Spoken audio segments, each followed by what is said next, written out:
complete, and no more changes will be made this hour. Members of the House and Senate Tax Conference signing off on the final language of the compromise bill. Now the big question, whether they have all the votes they need to pass it, do they? And then hand to President Trump his first major legislative victory. This is Outnumbered. I'm Harris Faulkner. Here today, Sandra Smith, editor of townhall.com, Katie Pavlich. There we go. Give time to catch up, okay? Commentator and Fox News contributor Rachel Campos Duffy. And today's Outnumbered guest is GOPAC Chairman David Avella, or GOPAC. He's outnumbered. GOPAC. I gave you a whole new name. You did. GOPAC. That's what we say in Wisconsin. Go Pack, go. That's right. Yes, absolutely. I agree. What I say is go tax cuts, because then we can all go spend more for Christmas. Better Christmas gifts for everybody. It's going to make a big difference whether it gets done in the early part of next week, if it gets done, or later, because that's pushing right up to Christmas. All right, Christmas we're ready to go. You want to talk about this? Let's do it. Let's do it. Republicans are one step closer to tax reform. The GOP says the final bill is done. No more text changes are coming. The text of the bill being released today, in fact, but when it comes to support for the bill, there are a few Republicans who are still called wild cards in this whole thing, including Senator Marco Rubio of Florida. Throughout this process, I've outlined the need to increase the refundable part of the child tax credit. As it's currently structured, it's only $1,100. Unless they can figure out a way to add to the $1,100 figure, I won't support the bill. It's amazing what they can do when they want to do it. President Trump is responding to Rubio's concerns about the child tax credit and sounding hopeful about the tax plan. A child tax credit, just so you understand, the Democrats have done nothing in terms of children, in terms of child tax credit. We're putting in a tremendous child tax credit, and it is increasing on a daily basis. It's going to do very, very well.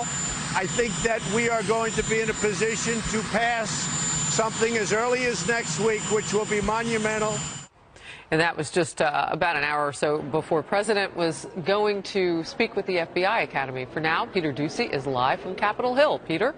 Harris, we just hit the deadline for Republicans on that tax conference to come to an office, a conference room, just off of the House floor to put their names onto this bill that they now hope can pass the House and the Senate. It's the combination of both parts. I actually just heard Senator Rob Portman say that he thinks that it is more like the Senate bill for procedural reasons, but at any rate, now they need to get it through both chambers if it is going to pass. Now that the signatures are on it, it is closed. There can be no more edits.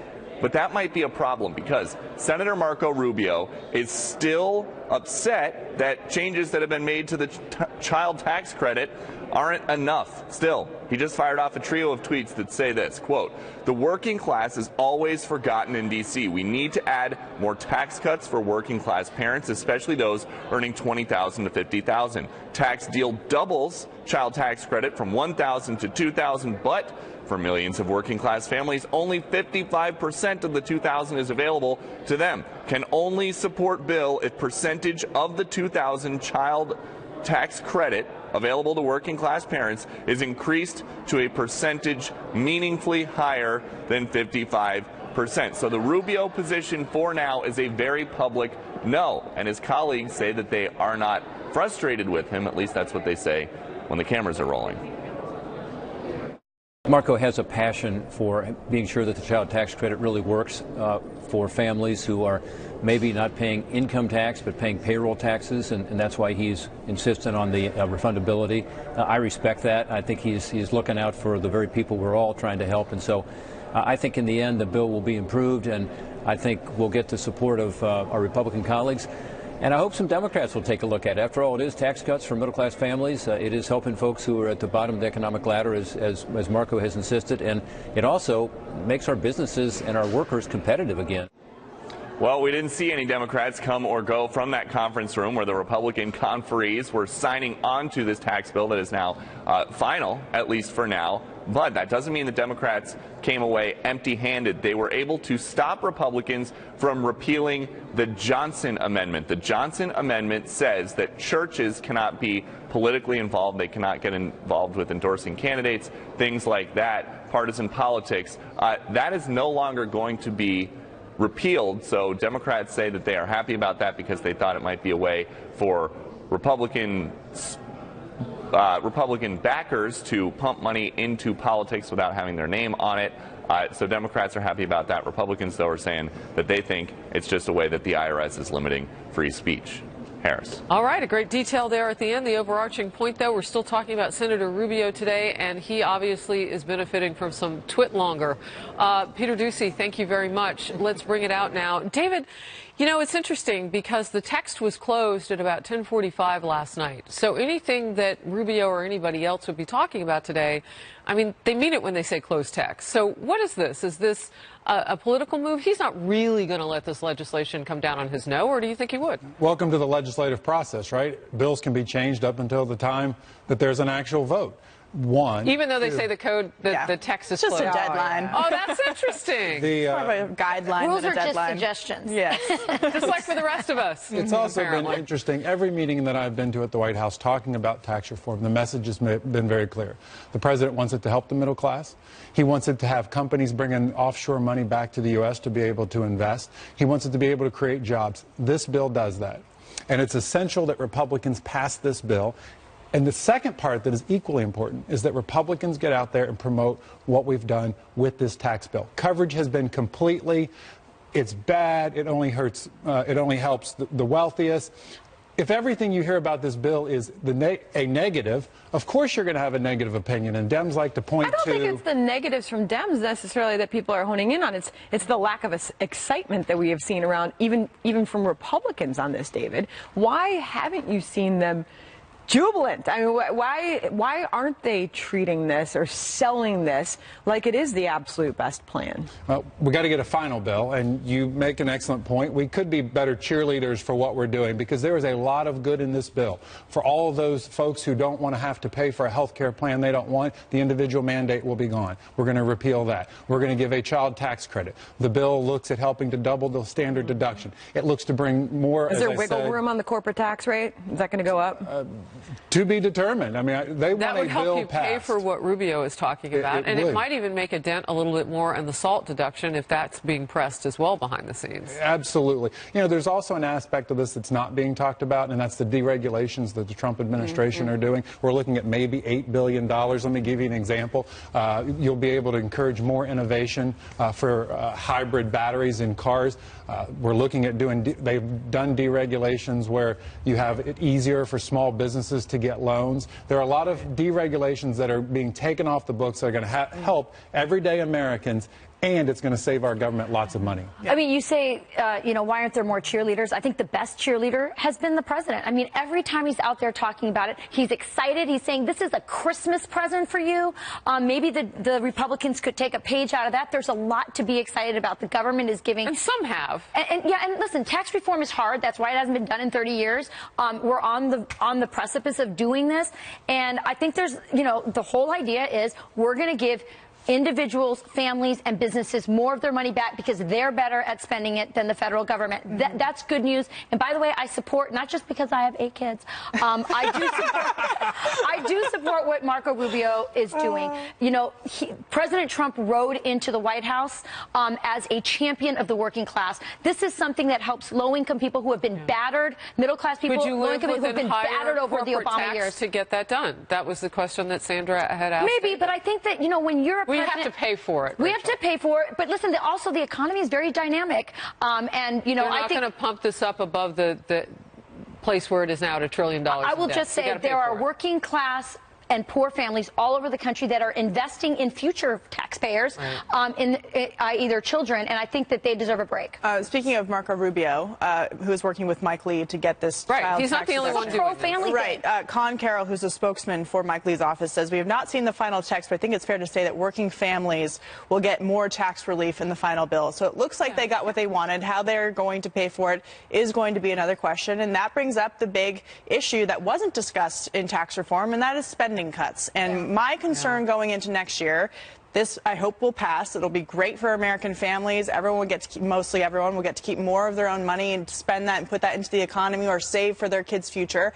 However, if this does boost the economy to the growth that they say, will they then be more hesitant to cut government spending, or then they go, now is the time to do it? Because eventually they're going to have to do it. The debt is a problem but the for the future spending generations. that's out there isn't enough to even pay for this. The government spending you have to go after now is entitlements. Right. And, you know, when we heard being floated yesterday, and of course we'll have to see the substantial yes or no on this about potentially Speaker Paul Ryan retiring in the next year, at the end of next year, one of his main next points would be entitlements, according to the reporting in that Politico article. But there's something we're leaving out of the conversation, which, David, I would think that you're going to plug this, is that we're talking about how to pay for it. We're talking about growth. We're talking about tax cuts resulting in growth. Out of that. But I will challenge that from this aspect.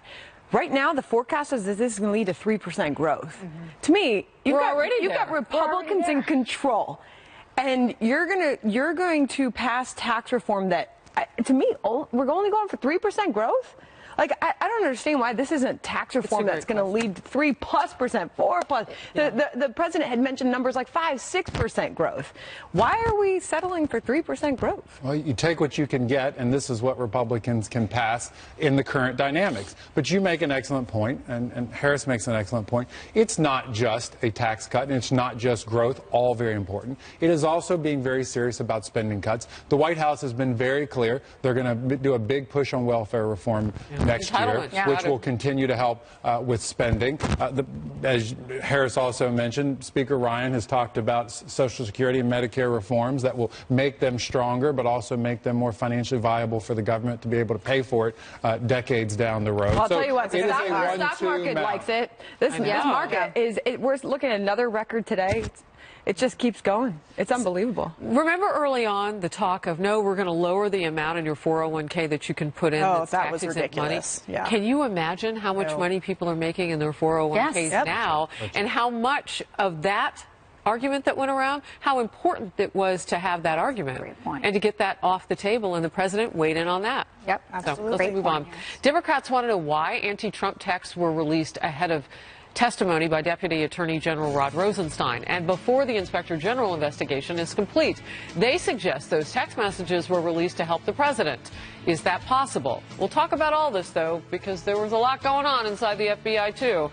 Plus, a demand for answers as we learn more about those edits to top FBI agent Peter Strzok, made to James Comey's memo exonerating Hillary Clinton.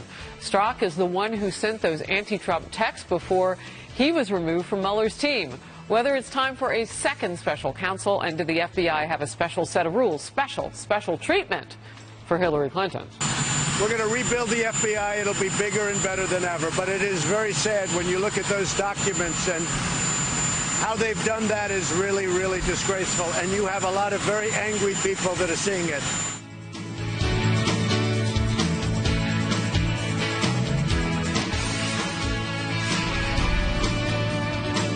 President Trump speaking to graduates at the FBI Academy in Quantico, Virginia today, less than 2 weeks after saying the agency's reputation is in tatters. This comes amid growing questions over the FBI's handling of the Hillary Clinton email investigation. Newly revealed documents show FBI officials watered down former FBI Director James Comey's memo exonerating Clinton. Among the officials making those edits was Peter Strzok, who was dismissed from the Russia probe for anti-Trump texts.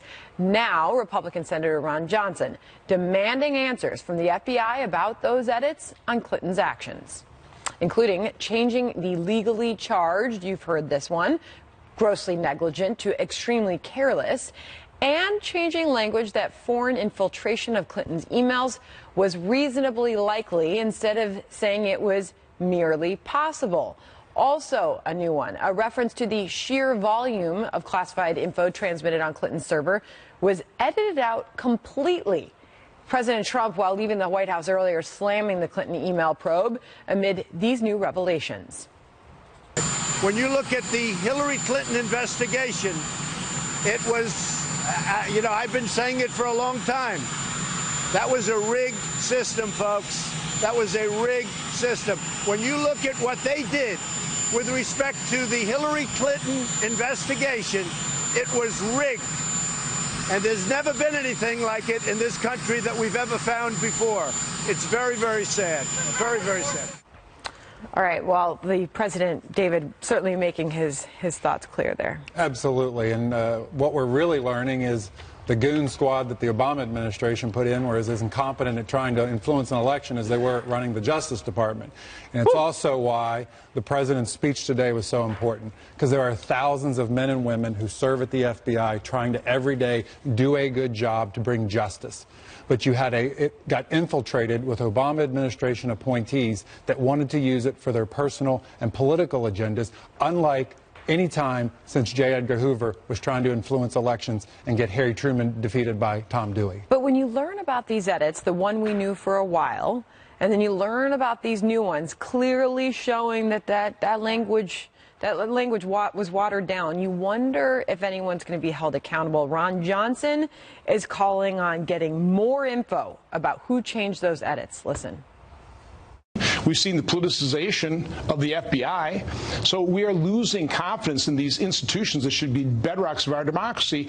And again, I have no idea why the FBI just doesn't come clean and provide this information to Congress. What are they trying to hide? What are they trying to cover up? And who are the people responsible for changing the wording? So first of all, if you ever wonder if President Trump does his own Twitter, and he ended that with sad, which he does on all of his tweets. So you proof he actually writes many of those tweets himself. It's sad. Look, I think the FBI should reopen the investigation of Hillary Clinton. To me, it's obvious to anybody that it was biased, that it had that the fix was in. We need to bring back people's confidence in institutions and in justice. And there is equal, Can I ask you a question? Yes. Is it enough to spend millions of dollars is it worth getting the trust back? Because I don't know that there would ever be, as Sandra says, accountability. What are you going to do to Hillary Clinton? The grandma at home, out of politics right now. I'm quoting a guest who was on Outnumbered Overtime, by the way. I don't call her that. We're all supposed to be treated equally under the law, even if we are a candidate who lost. But if nothing's going to happen, is it enough to bring back trust just going after her? And is it worth it? I think so. Okay. One thing that Catherine Herridge brought up in her reporting is that if you look at the detailed language that was changed, the level of legal jeopardy for Hillary Clinton decreases significantly with every single edit. And she brought up that might be an interesting connection to the legal department in the FBI, who, of course, connects back to Lisa Page, who was exchanging these text messages with Peter Strzok. Now, there are going to be questions, of course, about whether this should be reopened. And my big question from the beginning of this, was when Hillary Clinton was exonerated, was how is it that not a single person around Hillary Clinton was indicted for what went on? I mean, Huma Abedin was printing out classified information on a printer and handing it, just sitting on the printer and handing it for anyone to come by and take it. She was honest about her so there are actions to the very FBI, serious which is a crime questions. if And it was important for the president today to go to the FBI and talk about how he had the backs of the agents there. There's a suits versus the boots issue here when it comes to bureaucrats versus the guys on the ground. It is a repeated issue that they have to deal with. And the guys in the field, the rank and file, are probably the ones who expose these emails between Peter Strzok and his lover. I mean, I believe that the rank and file, like you said, are very different from the appointees at the leadership level. And I think that when the president went there, he was trying to make that point. Listen, I'm criticizing the FBI, but I'm not criticizing Going you guys. back to this change language, though, when it comes to accountability on that, Judge Andrew Napolitano says this falls on no one other than James Comey, the director of the FBI at that time. So buck stops with the FBI director. Yeah, I just wanted to bring this up. I know we were talking about the FBI, but this just crossed. Senior DOJ official Bruce Orr was demoted from his title, as we know, as Deputy Attorney General after it was revealed that he had meetings with Fusion GPS officials. He's the one whose wife actually worked for Fusion GPS. He will be on the Hill on Monday. We're just learning. Per our group. They're ready. Before the Senate Intel Committee. That's Monday. I don't have a time on that, but that's our reporting here. Bruce Orr on the Hill Monday. This whole thing stinks. It really does. It really stinks. All right, we're going to leave it there. Meanwhile, Democrats are hitting back against claims of anti-Trump bias at the Justice Department after some texts were released. It was a big issue during a hearing earlier this week when Deputy Attorney General Rod Rosenstein was grilled about the anti-Trump text between FBI agent Peter Strzok and an FBI lawyer he was said to be having an affair with. Mueller removed Strzok from his team when he learned of those messages. The texts were released ahead of Rosenstein's hearing. Now Democrats are suggesting they were put out there to hurt the credibility of Mueller's probe and help the president. A few of them are asking the Justice Department to explain why they were released. They write, quote, a spokeswoman for the department suggested that career justice officials evaluated the messages to be sure they could be released under both ethical and legal standards. Who at the department made this evaluation? The pro-Clinton anti-Trump texts were discovered during a probe launched by the Justice Department Inspector General at the request of Democrats concerned about possible anti-Clinton bias at the FBI. That investigation is not complete. The Justice Department Office of Public Affairs says there were no legal or ethical concerns in releasing the text to Congress or the media. And, oh, did we learn a lot from those. David? We sure did. And justice needs to be pursued. All of us, as Rachel said, all operate under the same laws. At the same time, you hear the Democrats screaming about these emails getting out. And for most Americans, it's, wait, Democrats are saying emails got leaked. Republicans are saying that they're trying to discredit. It's all craziness that comes out of Washington. And that's why, again, the president's message today was so important, that we are going after border security and having success at it. We are going after gangs. The FBI is being very strong on that. There is a very positive message for the FBI and the Department of Justice to be able to promote out there. And hopefully all of this investigation, while important, doesn't actually cover up the good work that's actually being done to keep Americans safe. You look back at the timeline of this, and to know that the FBI found out about these text messages to the point they saw enough to know enough. Right. And they took Strzok off the investigation. I believe they moved him to the HR department, where he still works today within the FBI. That is right. But they took him off the investigation because of these texts. Right, which proves why. I mean, should we have known about that? Well, the special counsel Robert Mueller would argue, probably, I don't want to speak for him, but he has been very specific about what does not come out of his investigation. And so he probably is trying to keep a lid on the personnel decisions that he's making within the investigation. The leaks that are coming out, we don't know who they're coming from. I'm not sure if it's something that we should have known about. He would argue that DOJ policy is not to talk about him if it wasn't for this DOJ policy is not to talk about investigation as they're ongoing, and he would say it was detrimental to his credibility and the credibility of his investigation. Representative Devin Nunes noticed that Strzok was taken off the investigation and asked, why is he taken off the investigation? And they stonewalled him. Listen, the representatives in Congress, and I know they all get a bad name these days, but they are the representatives of the people.